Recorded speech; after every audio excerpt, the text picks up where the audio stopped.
Welcome to the Show Don't Tell Writing Podcast with me, Suzy Vidori, where I peel back the layers of how to wow your readers with your fiction, your nonfiction.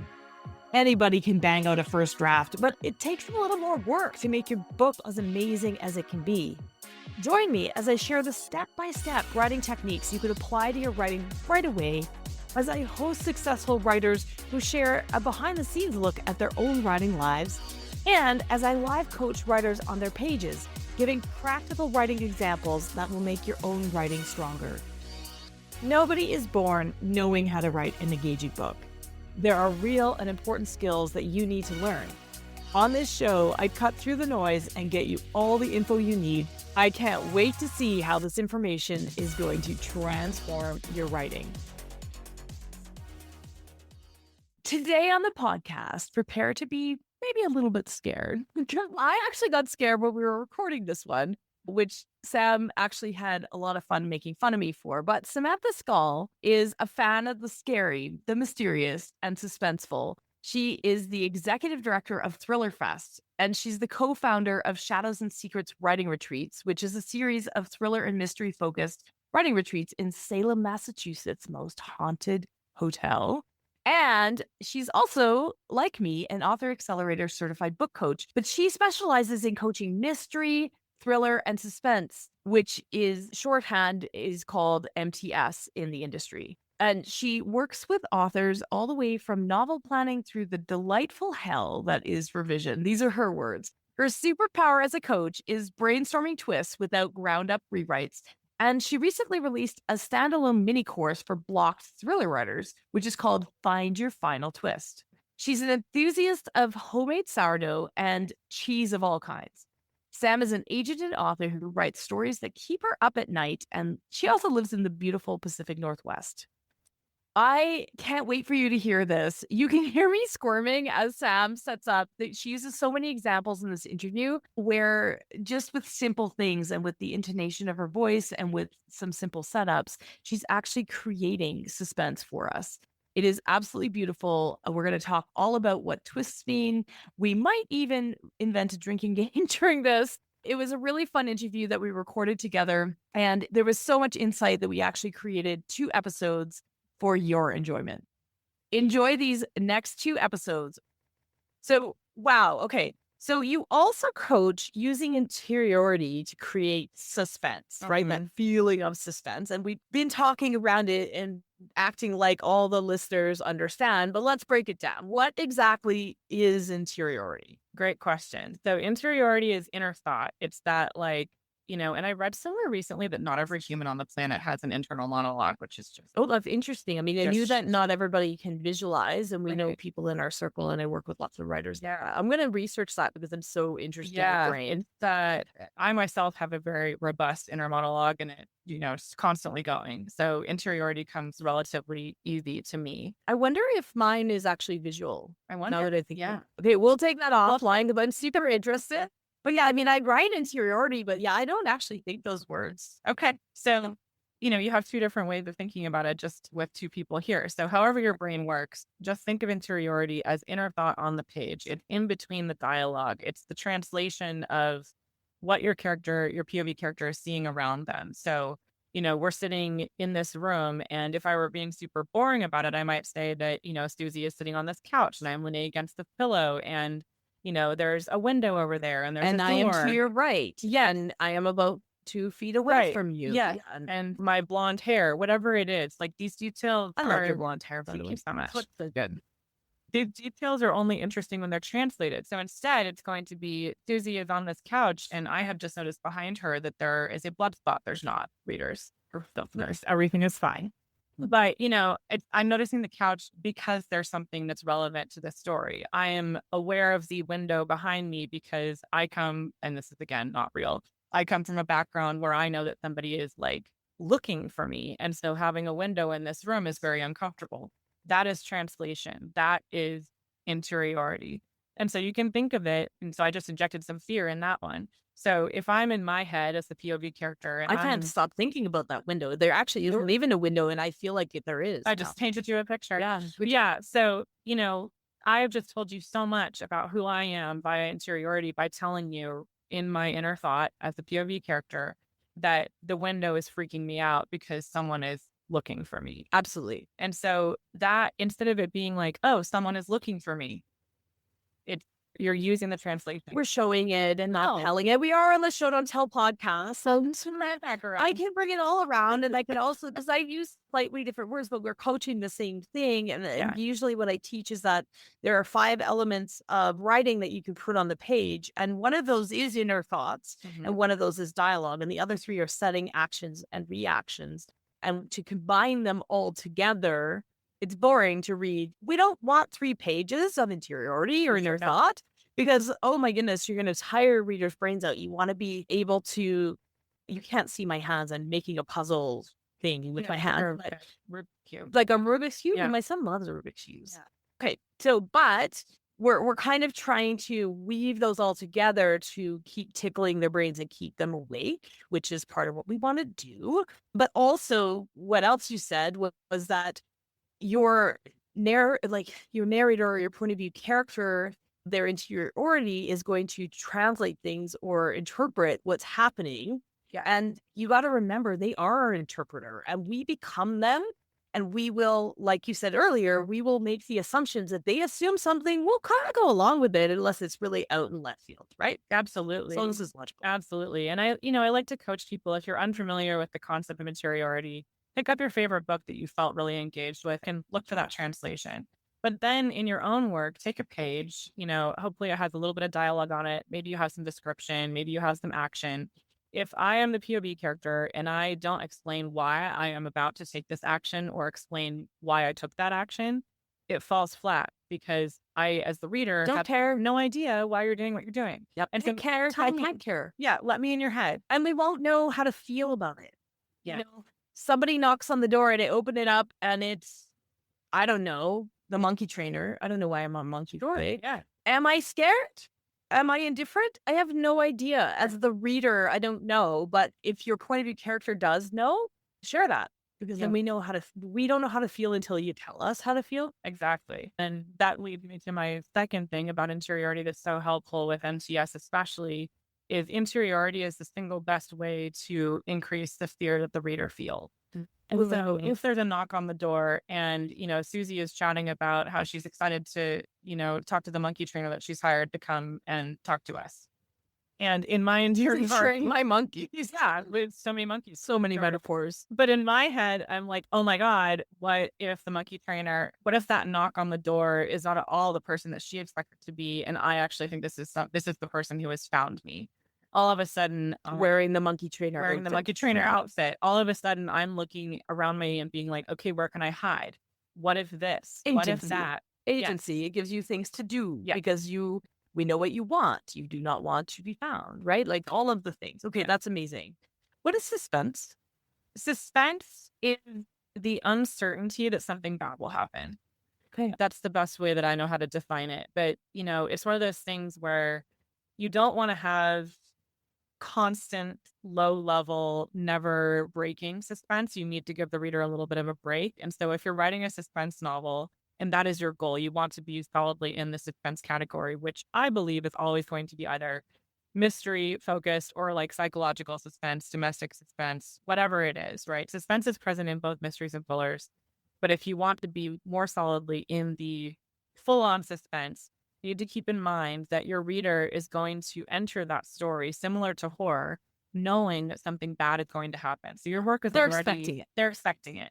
And so the suspense is we understand that thing is going to happen and we're on the edge of our seat waiting for it to happen. And that is a delicious place to be as both a reader and an author because you can play with it, right? Like a knock on the door is not just a knock on the door because we're expecting something bad to happen. And so every time it's not a bad thing. I mean, a knock on the door in romance is just to interrupt the first kiss and delay the kiss, right? So yeah, but a knock on the door in MTS is something totally different. Yeah. I love it. And if we don't even know what to be scared of, every little thing in the interiority and how the POV character translates the world around them is going to be quite scary.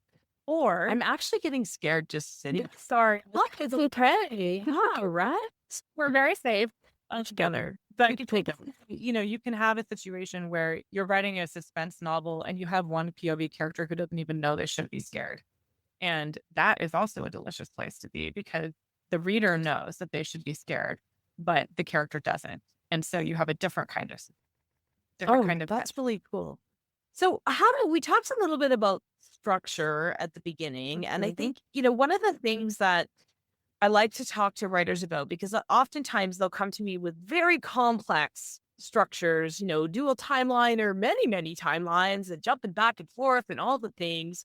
And for many genres, the answer is usually, especially for your first book, go with a chronological timeline because it's easier. And the payoff, I mean, even though you might have read that really cool, twisty thing where that was a thing, unless it really plays into, the psychological thriller or something, and you're trying to piece it all together out of order, and it's part of the point of the book, you're really going to do yourself a disservice trying to make it really complicated for the payoff, right? Like you could probably write it in most genres in chronological order. It'd be just as powerful and you'd probably do a better job because it's really hard. But in MTS, what do you coach writers in terms, because structure is often really important in how you deliver that information. So what would your best advice on that be? Yeah, well, it's like with every genre, confusion does not equal stickiness for the reader. If anything, I mean, not if anything, it will. And it doesn't,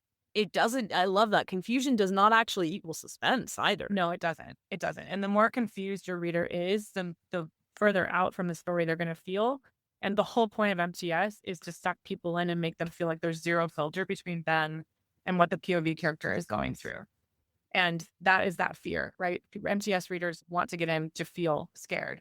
But in terms of structure, it's pretty common, I would say, to have. So, for example, domestic thrillers, domestic suspense often has two POVs because we have two people against each other and we're not sure what's going to happen. And we know that they're both scared of one another, right? Yeah. Psychological thrillers are often, they can be told from a single POV, and it's that, somebody's being gaslit, someone's being hunted, someone's psychologically tormenting somebody else. That can also be a multi-cast. You can have multi-POVs. Mysteries are often one, right? Particularly police procedural. Dual timelines are particularly useful if you are trying to have an old crime come to light or tell the story of an old wrong that is very relevant to story present. But in all those cases, to your point, they need to serve the story that you're trying to tell. And so as the author, you need to know what really happened always. And you need to know what is the most impactful way for the reader experience that you can tell this story. And would you suggest, I mean, for those who are not plantsing it or pantsing it, which means that you write by the seat of your pants and you don't necessarily spend much time outlining, which is fine. But would you say, lay it out in chronological order first and then mess with it and see what you want to do? Yeah, absolutely. Yeah. I mean, so one of my favorite exercises for people is, I sort of talked about figure out what the villain did first, right? That's the first thing I have people do when we're trying to figure out what the story looks like. Your villain's origin story might have started when they were like 5 years old, or it might have started when they were a teenager, or, someone stole something from them when they were 22. But I'm going to guess that you don't mean start there. Sure don't. Yeah. So your villain story will start then, and then you're going to have your protagonist story, which is page 1 of your book. And then they're going to have backstory too, but where these two timelines intersect is where you start your actual story. And that is as close to the action as you can possibly get. We do not faff around in MTS. We get right into it. And you need enough so that the reader has some background and understands some of the context about why this is so scary or what's going on. So a haunted house is a good example. So we have somebody who's entering, they learn that they're going to be spending the weekend at this house, or they learn that they inherited a house or whatever. And then chapter 1 is them getting to the house. The midpoint is they realize they can't leave the house. So you need to understand what the journey is you want the reader to take when they pick up your book. And the goal with MTS is to suck them in on page 1. Do not bore them. Do not confuse them. Be as close to the character as you possibly can with their experience, and then guide them through it. Don't let them go until the end. In haunted house stuff, the whole point is horror. right? So like we know that it's going to be scary and like they think that they're going to be able to leave and then they can't. But the first half of the book is them being like, okay, this is haunted, but like I'll be fine. I'll be able to leave. Okay, something terrible happens. They can't leave and then they have to. Yeah, I mean, in other genres, that might be a yawn fest to have that very slow build, but in suspense, that In makes horror sense. and suspense, yeah, the reader knows that something bad is going to happen, and so it's all about that like ratcheting tension that you feel, And if you think of like, I always use James Bond as an example because everyone has seen James Bond, right? We enter those movies and those stories with a car chase, or like, he's jumping out of a building, he's chasing somebody, whatever. And then we find out that it's something to do with the true villain. He has to stop him like blowing up the world or whatever. Those are very action packed, and we have little breaks where he seduces women and then goes. But psychological thrillers, slower burn. Horror, slower burn. It's always kind of pissed me off how many women he seduces, and like if it's just lots that they can't do it. I'm like, really? It's surprising. Speaking of tropes. Yeah, speaking of tropes. And I know, I mean, I dated my husband I've been with my husband for 30 years. Yeah. So we watched a lot of James Bond inadvertently over the years. And I'm always like, and then he's like, let it go, just enjoy the movie. I'm like, I can't let it go. Okay. Sam, this has been unbelievably fun. Thank you for sitting down. I want to know, what's your best advice for writers that maybe want to try writing an MTS for the first time? Yeah, that's a good question. Aside from just reading and figuring out what kind of in that subgenre you want to tell, because you do need to understand that there's full mysteries, there's full thrillers. Like, where do you personally want to sit? Get into the darkness of these characters, right? Like understand their why, and that will guide you like 80% of the way, and the rest of it is just structure. But I'm just fascinated by why people do the things that they do. And MTS focuses on the particularly bad parts of things. And so there's always going to be life and death stakes, or always going to be something that's like sometimes a fate worse than death.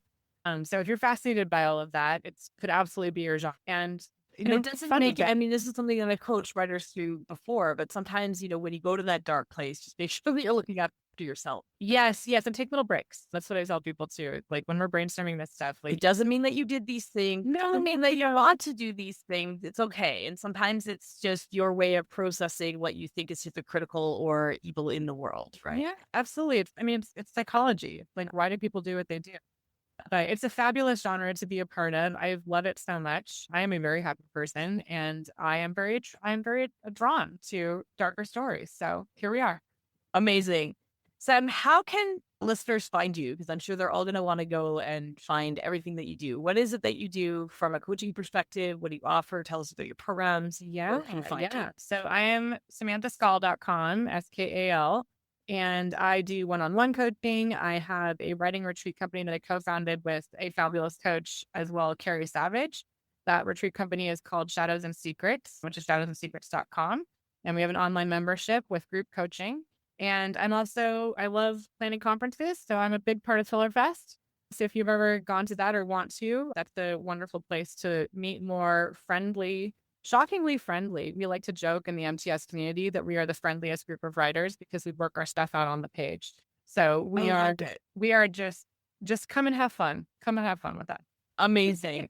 Thanks so much for being on the show. I can't wait to play that twist drinking game. Thank you for having me.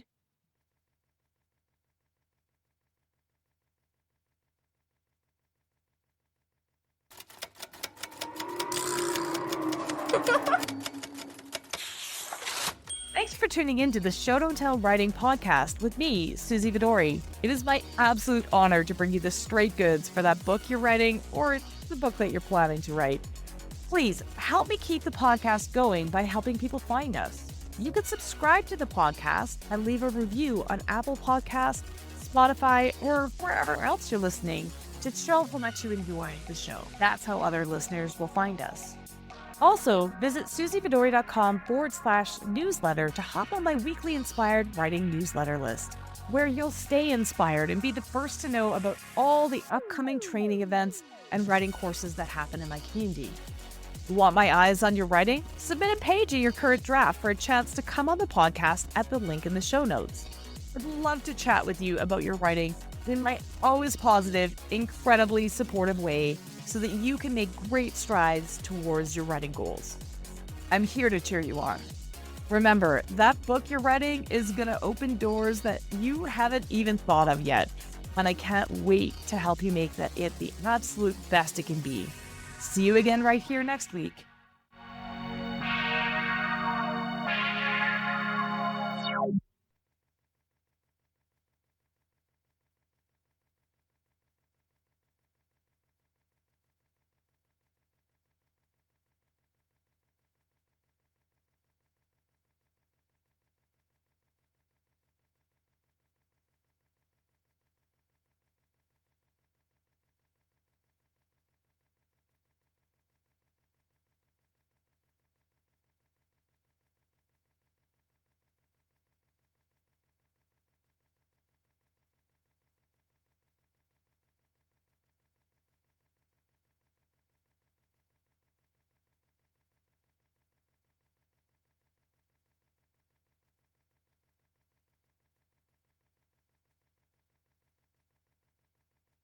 Hi, writer. Want my support to get your book finished and out into the world? Join my Inner Circle membership, a community of supportive writers where each month we set goals, share pages, learn new techniques, and get you unstuck fast so that you can make continuous progress on your writing goals. Coached Writers Finish. And you can get me as your virtual book coach in this group program for only $199 a month, much less than a single one-on-one coaching session. Check out the details at susybedori.com/inner circle. We have live events happening all the time, so grab your spot now to join us.